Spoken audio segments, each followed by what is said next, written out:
A great historical mystery. Who killed the Swedish King Charles XII? Researchers plan to exhume one of the most controversial kings of Sweden. It is Charles XII, who was killed in 1718 while leading a campaign to conquer Norway. With the help of modern technology, Swedish experts hope to solve, after several centuries, one of the great mysteries of the national history. The question that has long troubled historians and researchers in Sweden is, was Charles XII of Sweden killed by the Norwegians, or was he assassinated by one of his soldiers?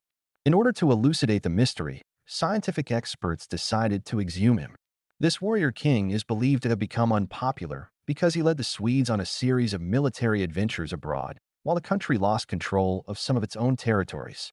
For this reason, some historians are inclined to the version that he may have been killed by a Swede.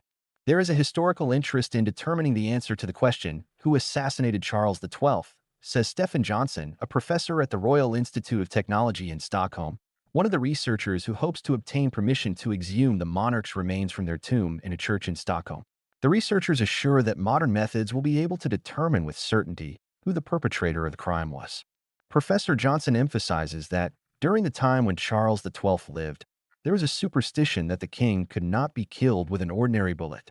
If one of his high-ranking soldiers had killed him, he would have had to use a brass button from a Swedish uniform instead of a bullet to ensure the king would die, experts say. Charles XII is a picturesque figure in history.